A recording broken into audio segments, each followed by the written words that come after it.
ಇಂಥ ಸಂಸ್ಕೃತಿ, ಇಂಥ ಅಪರೂಪದ ನಾಡಾಗಿರುವಂಥ ಈ ಭಾರತದ ಒಂದು ದೊಡ್ಡ ಸಮಸ್ಯೆಯನ್ನು ನಿಮ್ಮ ಜೊತೆ ಹಂಚ್ಕೋಬೇಕು. ನಮಗೆಲ್ಲರಿಗೂ ಭಗವಂತ ಒಂದು ಕೆಟ್ಟ ರೋಗ ಕೊಟ್ಟುಬಿಟ್ಟಿದ್ದಾನೆ. ಈ ರೋಗ BP-ನೋ ಶುಗರೋ ಅಲ್ಲ, ಇವೆಲ್ಲಕ್ಕಿಂತಲೂ ಒಂದು ಕೆಟ್ಟ ರೋಗ. ಯಾರು ದೇಶಕ್ಕೋಸ್ಕರ ಏನಾದರೂ ಮಾಡಿದ್ರೋ ಅವರನ್ನು ಬೇಗ ಮರೆಯುವಂಥ ರೋಗ ರೀ. ಎಂಥ ಕೆಟ್ಟ ರೋಗ ಅಂದರೆ 11 ವರ್ಷಗಳ ಹಿಂದೆ ಈ ದೇಶದಲ್ಲಿ ಒಂದು ಯುದ್ಧ ಆಗಿತ್ತು. ಅದನ್ನು ಕಾರ್ಗಿಲ್ ಯುದ್ಧ ಅಂತ ಕರೀತಾರೆ. ಈ ಯುದ್ಧ ಹೆಂಗಿತ್ತು ಅಂದರೆ, ಕಾರ್ಗಿಲನ್ನು ನೋಡಿದವರಿಗೆ ಗೊತ್ತು. ನಾನು ನೋಡ್ಕೊಂಡು ಬಂದಿರೋದ್ರಿಂದ ಹೇಳ್ತೀನಿ ಹೆಂಗಿದೆ ಅಂತಂದರೆ, 10-15 ಸಾವಿರ ಅಡಿ ಎತ್ತರದ ಬೆಟ್ಟಗಳು, ನಡುವೆ ರಸ್ತೆ, ಕೆಳಗೆ ನೋಡಿದರೆ ಇನ್ನೊಂದು 15 ಸಾವಿರ ಅಡಿ ಎತ್ತರದ ಪ್ರಪಾತ. ಆ ಥರದ ಪರಿಸ್ಥಿತಿಯಲ್ಲಿ ಕಾರ್ಗಿಲ್ಲಿದೆ. ಅಲ್ಲಿ ಹೆಂಗಾಗತ್ತೆ ಅಂತಂದರೆ, ಚಳಿಗಾಲದಲ್ಲಿ ನನಗೀಗ ಮನೆಯಿಂದ ಬರಬೇಕಾದ್ರೆ ನನ್ನ ಚಿಕ್ಕಮ್ಮ ಹೇಳಿ ಕಳಿಸಿದ್ರು, ಚಳಿ ಆಗುತ್ತೆ ಸ್ವೆಟರ್ ತೊಗೊಂಡು ಹೋಗು ಅಂತ. ಹೊರಗೆ ಬಂದು ಕೇಳಿದೆ, ಇಲ್ಲಿ ಟೆಂಪ್ರೇಚರ್ ಎಷ್ಟಿದೆ ಅಂತ. 12ರಿಂದ 15 ಡಿಗ್ರಿ ಸೆಂಟಿಗ್ರೇಡ್ ಇರ್ಬೋದು. ಆದರೆ ಕಾರ್ಗಿಲಲ್ಲಿ ಚಳಿಗಾಲದಲ್ಲಿ ಟೆಂಪ್ರೇಚರ್ ಎಷ್ಟಿಗೆ ಹೋಗುತ್ತೆ ಗೊತ್ತಾ? -14, -15 ಡಿಗ್ರಿ ಸೆಂಟಿಗ್ರೇಡ್ಗೆ ಹೋಗುತ್ತೆ ರೀ. ನನ್ನ ಸೈನಿಕರು ಅಲ್ಲಿವರೆಗೂ ಕಾಯ್ತಾ ಇದ್ದವರು ಮಂಜು ಸುರಿಯಕ್ಕೆ ಶುರುವಾದ ಮೇಲೆ ಕಾರ್ಗಿಲ್ ಬೆಟ್ಟ ಇಳಿದು ಬರೋರು ಪ್ರತಿ ವರ್ಷ. 11 ವರ್ಷಗಳಿಂದ ಏನಾಯಿತು, ಪಾಪಿ ಪಾಕಿಸ್ತಾನಿಯರು ನಮ್ಮವ್ರು ಇಳಿದು ಬರೋದನ್ನೇ ಕಾಯ್ತಾ ಇದ್ರು.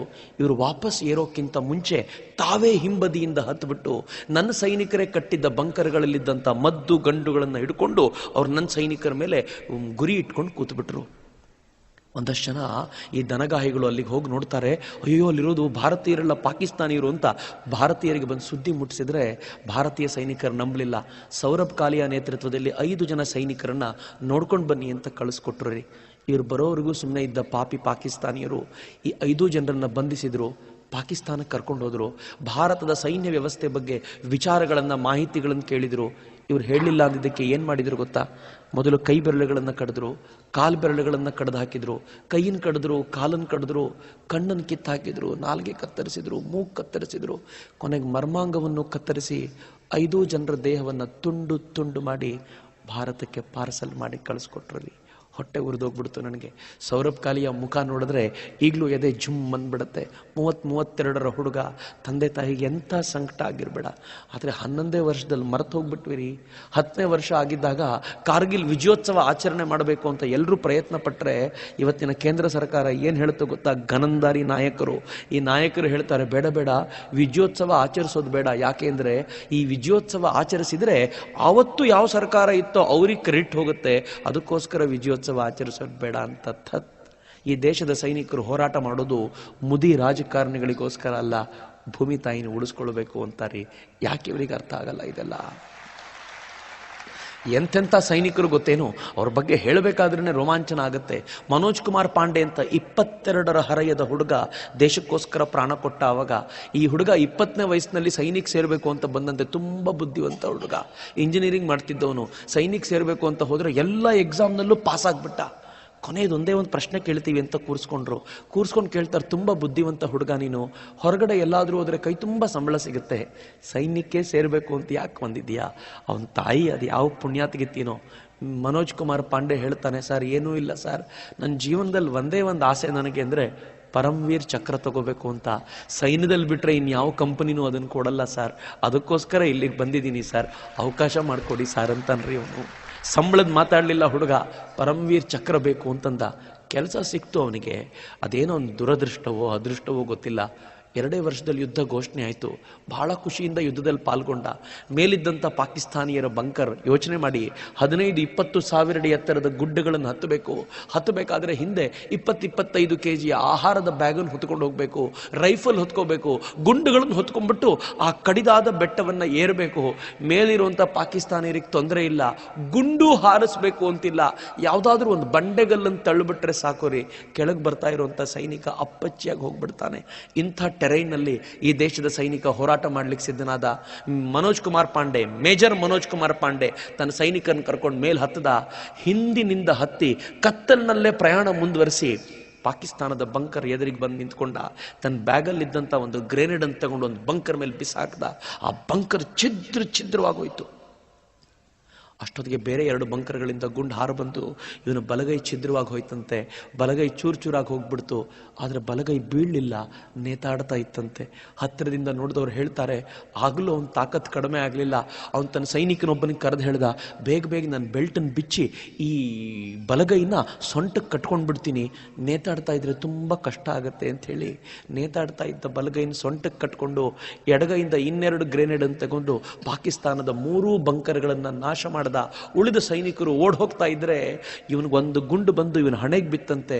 ಸಾಯೋಕ್ಕಿಂತ ಮುಂಚೆ ಅವನು ಹೇಳಿದ ಕೊನೆ ಮಾತು, ನಾ ಛೋಡ್ನು, ಬಿಡಬೇಡ ಅವ್ರನ್ನ, ಒಬ್ಬರನ್ನು ಬಿಡಬೇಡ, ಎಲ್ರನ್ನೂ ಕೊಂದು ಹಾಕು, ಈ ಗುಡ್ಡ ನಮ್ದಾಯ್ತು ಅಂತ ಹೇಳು ಅಂತ ಹೇಳ್ತಾ ಪ್ರಾಣ ಕೊಟ್ಬಿಟ್ಟಂತೆ ರೀ.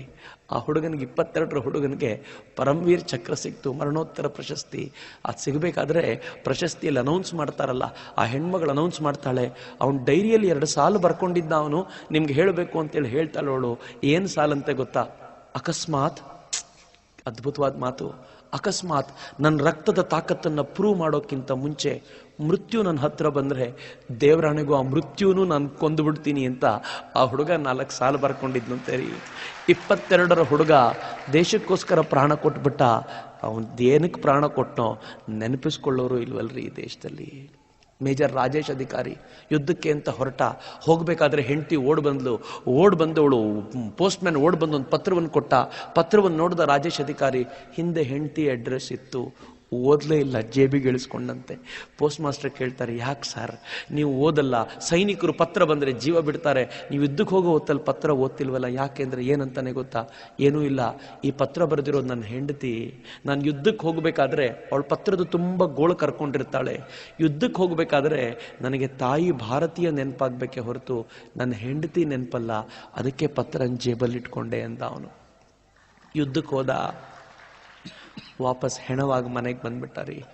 ಅವನ ಮನೇಲಿ ಅವನ ಅಪ್ಪ ಅಮ್ಮ ಗೋಳಾಡ್ತಿದ್ದಾರೆ, ಆದರೆ ಹೆಂಡತಿ ಕಣ್ಣಲ್ಲಿ ಮಾತ್ರ ನೀರಿಲ್ಲ. ಗಂಡನ ಶವವನ್ನು ಸ್ವೀಕರಿಸಿದ್ಲು, 1000 ಜನ ಸೇರಿದ್ದಾರೆ. ಇಂಡಿಯಾ ಟುಡೇ ಅನ್ನೋ ಪತ್ರಿಕೆ ವರದಿ ಮಾಡಿದೆ. ಈ ರಿಪೋರ್ಟ್ನ ರೋಮಾಂಚನ ಆಗ್ಬಿಡುತ್ತೆ ನನಗೆ ಮೊದಲನೇ ಬಾರಿಗೆ ಓದಿದಾಗ. ಹೆಂಡತಿ ಗಂಡನ ಶವವನ್ನು ಮುಟ್ಟಿ ನೋಡ್ತಾ ಇರಬೇಕಾದ್ರೆ ಜೇಬಲ್ಲಿರುವಂಥ ಈ ಪತ್ರ ಸಿಕ್ಬಿಡ್ತು. ಆ ಪತ್ರವನ್ನು ಅವಳು ತೆಗೆದು ನೋಡ್ತಾಳೆ, ಇನ್ನೂ ಓಪನ್ನೇ ಆಗಲಿಲ್ಲ ತಾನು ಬರೆದಿರೋ ಪತ್ರ. ಅವಳಿಗೆ ತಡ್ಕೊಳ್ಳಿಕ್ಕೆ ಆಗಲಿಲ್ಲ, ದುಃಖವನ್ನು ಬಿಕ್ಕಳಿಸಿ ಅಳ್ತಿದ್ದಾಳೆ. ಪತ್ರಕರ್ತರು ಕೇಳ್ತಾರೆ, ಏನಮ್ಮ ಶವ ನೋಡಿದಾಗ ಕಣ್ಣೀರಿಡ್ಲಿಲ್ಲ, ಇದು ಯಾವುದೋ ಪತ್ರ ನೋಡಿದಾಗ ಕಣ್ಣೀರಿಡ್ತಿದ್ಯಾ ಅಂದ್ರೆ ಏನು ಹೇಳ್ತಾಳೆ ಗೊತ್ತಾ? ಏನೂ ಇಲ್ಲ ಸರ್, 1 ವಾರದ ಮುಂಚೆ ಯಜಮಾನರು ಪತ್ರ ಬರೆದಿದ್ರು, ನಾನು ಎತ್ತರದ ಪ್ರದೇಶಕ್ಕೆ ಹೋಗ್ತೀನಿ, ವಾಪಸ್ ಬರ್ತೀನೋ ಇಲ್ವೋ ಗೊತ್ತಿಲ್ಲ, ಆದರೆ ಒಂದು ಮಾತಂತೂ ಸತ್ಯ, ನಿನ್ನ ಹೊಟ್ಟೆಲಿ ಬೆಳೀತಾ ಇದೆಯಲ್ಲ ನನ್ನ ಮಗು, ಅದು ಗಂಡಾಗ್ಲಿ ಹೆಣ್ಣಾಗ್ಲಿ, ನಾನು ಬದುಕಿ ಬರದೇ ಹೋದರೆ ಕಾರ್ಗಿಲ್ ಭೂಮಿ ಕರ್ಕೊಂಡು ಬಂದು ನಿಮ್ಮಪ್ಪ ಇಲ್ಲೇ ಪ್ರಾಣ ಬಿಟ್ಟಿದ್ರು ಅಂತ ತೋರಿಸ್ತೀಯಾ ಮಗುಗೆ ಅಂತ ಪತ್ರ ಬರೆದಿದ್ದಂತೆ. ಅದಕ್ಕೆ ಈ ಹೆಣ್ಮಗಳು ಏನು ಉತ್ತರ ಕೊಟ್ಟಿಲ್ಲಂತೆ ಗೊತ್ತಾ? ಅವಳು ಹೇಳ್ತಾಳೆ, ನಾನು ಉತ್ತರ ಬರೆದಿದ್ದೆ ರೀ, ಮಗು ಗಂಡಾಗ್ಲಿ ಹೆಣ್ಣಾಗ್ಲಿ, ನೀವು ಬದುಕಿ ಬಂದರೆ ಖುಷಿ ಪಡ್ತೀನಿ, ಸತ್ತರೆ ಹುತಾತ್ಮನ ಹೆಂಡತಿ ಅಂತ ಆನಂದ ಪಡ್ತೀನಿ, ಆದರೆ ನೆನ್ಪಿಟ್ಕೊಳ್ಳಿ, ಬರೀ ಕಾರ್ಗಿಲ್ ಭೂಮಿ ತೋರಿಸೋದೇ ಅಲ್ಲ, ಆ ಮಗುನ ನಿಮ್ಮ ಥರ ಸೈನಿಕನನ್ನಾಗಿ ಮಾಡ್ತೀನಿ ರೀ ಅಂತ ಮಾತು ಕೊಟ್ಟಿದ್ದೆ. ಅವ್ರು ನನ್ನ ಮೇಲೆ ಅನುಮಾನ ಪಟ್ಟು ಈ ಪತ್ರ ಓದದೆ ಹೋಗ್ಬಿಟ್ರಲ್ಲ, ಓದಿದ್ರೆ ಇನ್ನೂ ಖುಷಿ ಪಡ್ತಿದ್ರಲ್ಲ ಅಂತ ಹೇಳ್ತಾಳ್ರಿ ಅವಳು. ನನಗೆ ಆ ತಾಯಿ ನೆನಪಿಸ್ಕೊಂಡ್ರೆ ಈಗಲೂ ರೋಮಾಂಚನ ಆಗುತ್ತೆ. ನಮಗೆ ಮಾತ್ರ ನೆನಪಾಗಲ್ಲ, ನಾವು ಹಾಗೆ ಹಾಯಾಗಿ ಬದುಕ್ತಾ ಇರ್ತೀವಿ. ಎಂತೆಂಥ ಸೈನಿಕರು, ಕ್ಯಾಪ್ಟನ್ ಅಮನ್ ಕಾಲಿಯಾ, ಅಮೋಲ್ ಕಾಲಿಯಾ. ಅಮೋಲ್ ಚಿಕ್ಕವನು, ಅಮನ್ ದೊಡ್ಡವನು, ಇಬ್ಬರು ಕಾರ್ಗಿಲ್ ಯುದ್ಧದಲ್ಲಿ ಹೋರಾಟ ಮಾಡ್ತಿದ್ರು. ಚಿಕ್ಕ ಮಗ ಕಾರ್ಗಿಲದಲ್ಲಿ ಪ್ರಾಣ ಕೊಟ್ಬಿಟ್ಟ. ಶವ ಮನೆಗೆ ಬಂದರೆ ಅವರಪ್ಪ ಅಮೋಲ್ ಮುಂದೆ ನಿಂತ್ಕೊಂಡು ಶವದ ಅವನ ಕ್ಯಾಪನ್ನು ತಾವು ತಲೆ ಮೇಲೆ ಹಾಕ್ಕೊಂಡು ಶವಕ್ಕೊಂದು ಸೆಲ್ಯೂಟ್ ಕೊಟ್ಟು, ಅಮೋಲ್ ನೀನು ಕಿರಿಮಗ ಅಂತ ಊರು ತುಂಬ ಹೇಳ್ಕೊಂಡು ತಿರುಗಾಡ್ತಿದ್ನಲ್ಲೋ, ನೀನು ದೇಶಕ್ಕೆ ಹಿರಿಮಗ ಆಗ್ಬಿಟ್ಟಿಲ್ಲಪ್ಪ, ನನಗೆ ಅಲ್ಲ ದೇಶಕ್ಕೆ ಹಿರಿಮಗ ಆಗ್ಬಿಟ್ಟೆ ನೀನು ಅಂತ ಮಗನಿಗೆ ಸೆಲ್ಯೂಟ್ ಕೊಡ್ತಾರಲ್ರಿ. ಅದು ಈ ದೇಶದ ಶಕ್ತಿ. ಎಂತ ವಯಸ್ಸಾದ ತಂದೆ ಮಗನ ಶವಕ್ಕೆ ಮುಂದೆ ನಿಂತ್ಕೊಂಡು ಒಂದು ಸೆಲ್ಯೂಟ್ ಕೊಡ್ತಾರಲ್ಲ, ನೆನಪಿಸ್ಕೊಳ್ಳೋ ಪುರ್ಸೊತ್ತೇ ಇಲ್ವಲ್ರಿ. ನಾವು ಎಂಥ ಕೃತಜ್ಞರಾಗ್ಬಿಟ್ಟಿದ್ದೀವಿ ಅಂದರೆ, ಇವತ್ತು ದೇಶ ಏನಾದರೂ ಹಿಂಗಿದೆ ಅಂತಂದರೆ ಅವ್ರ ಕಾರಣದಿಂದಾಗಿಯೇ ಇರೋದು, ನಮಗೇ ನೆನಪಿಲ್ಲ. ಹೊಟ್ಟೆ ಉರಿಯುತ್ತೆ ಈ ಮಾತನ್ನು ಹೇಳಬೇಕಾದ್ರೆ. ಸತ್ಯ ಹೇಳ್ತೀನಿ, ಜಾಗೋ ಭಾರತ್ನ ಉದ್ದೇಶ ಮತ್ತೇನೂ ಇಲ್ಲ. ಇವತ್ತಿಗೂ ಕೂಡ ಈ ದೇಶಕ್ಕೆ ಪ್ರಾಣ ಕೊಡ್ತಾರಲ್ಲ, ಅವ್ರನ್ನ ನೆನಪಿಸ್ಕೊಳ್ಳಕ್ಕೆ ಒಂದು ಅವಕಾಶವನ್ನು ಕಲ್ಪಿಸ್ಕೊಡ್ಬೇಕು ಅನ್ನೋ ಹುಚ್ಚಿನಿಂದ ಈ ಕಾರ್ಯಕ್ರಮ ಶುರು ಮಾಡಿದ್ದು. ಅದಕ್ಕೋಸ್ಕರ ಅಕಸ್ಮಾತ್ ಇವತ್ತೇನಾದರೂ ಕಣ್ಣೀರು ಹರಿಯಕ್ಕೆ ಹೊರಗೆ ಬಂದರೆ ಕಂಟ್ರೋಲ್ ಮಾಡ್ಲಿಕ್ಕೆ ಹೋಗಬೇಡಿ, ಬಿಟ್ಬಿಡಿ ಅದನ್ನು. ಪಕ್ಕದವ್ರು ಯಾರೋ ನೋಡ್ತಾರೆ ಅಂತ ನಾವು ನಮ್ಮನ್ನು ಕಂಟ್ರೋಲ್ ಮಾಡ್ತಾ ಕೂತಿರ್ತೀವಿ. ಹೆಂಡತಿಗೋಸ್ಕರ ಗಂಡ ಅಳೋದನ್ನು ನೋಡಿದ್ದೀನಿ, ಗಂಡನಿಗೋಸ್ಕರ ಹೆಂಡತಿ ಅಳ್ತಾ ಕೂತಿರ್ತಾಳೆ. ಮಕ್ಕಳು ಹಾಳಾಗೋಗ್ಬಿಟ್ರಲ್ಲ ಅಂತ ಗಂಡ ಹೆಂಡತಿ ಎಲ್ಲರ ಮುಂದೆ ಕಣ್ಣೀರಿಡ್ತಾರೆ. ಆದರೆ ನಮ್ಮ ಮಕ್ಕಳಲ್ಲ, ಆದರೆ ನಮಗೋಸ್ಕರ ಪ್ರಾಣ ಕೊಡ್ತಾರಲ್ಲ ಆ ಮಕ್ಕಳಿಗೋಸ್ಕರ ಒಂದೆರಡು ಕಣ್ಣೀರನಿ ಹೋಗ್ಲಿ ಬಿಡ್ರಿ. ಕಣ್ಣೀರನಿ ಹಾಕ್ತಾ ಹಾಕ್ತಾ ಇವತ್ತು ಒಂದು ದಿನ ನಾನು ನಿಮ್ಮೆಲ್ಲರಲ್ಲೂ ಕೇಳ್ಕೊಳ್ತೀನಿ, ದೇವರನ್ನ ಕೈ ಮುಗಿದು ಕೇಳ್ಕೊಳ್ಳಿ, ಹೇ ದೇವರೇ, ಇಷ್ಟೂ ದಿನ ನಮಗೋಸ್ಕರ ಪ್ರಾಣ ಕೊಟ್ಟ ನಮ್ಮದಲ್ಲದ ಆ ಮಕ್ಕಳಿಗೆ ನೀನು ಆತ್ಮಶಾಂತಿ ಕೊಡು. ಇನ್ನು ಮುಂದೆ ಪ್ರಾಣ ಕೊಡ್ಲಿಕ್ಕೆ ಸಿದ್ಧರಾಗಿದ್ದಾರಲ್ಲ ಅವ್ರಿಗೆ ಶಕ್ತಿ ಕೊಡಪ್ಪ ಅಂತ ಭಕ್ತಿಯಿಂದ ಪ್ರಾರ್ಥನೆ ಮಾಡ್ತಾ ಈ ಅಪರೂಪದ ಗೀತೆಗೆ ನಾವು ದನಿಯಾಗೋಣ.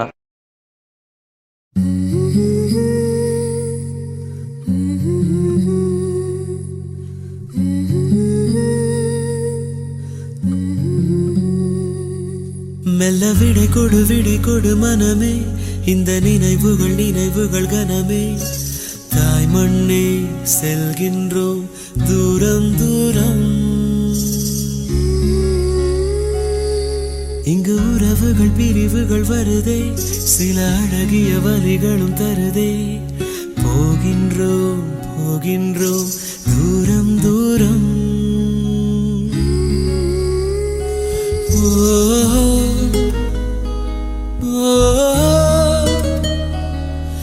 என்னை விட்டு செல்லும் உறவுகளே,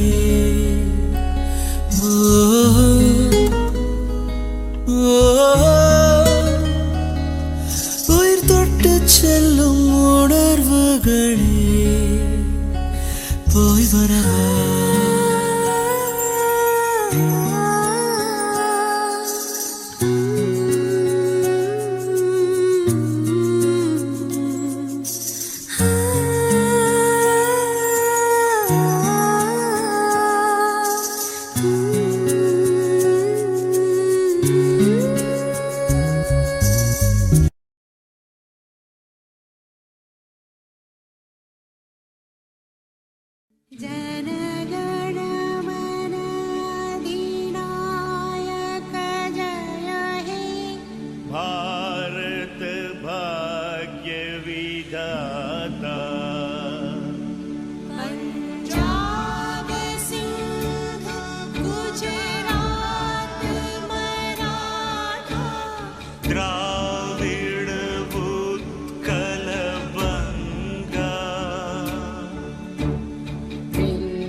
आजा आजा जिंद शामी आने के तले, आजा जरी वाले नीले आसमाने के तले. जय हो जय हो. आजा आजा जिंद शामी आने के तले, आजा जरी वाले नीले आसमाने के तले. जय हो.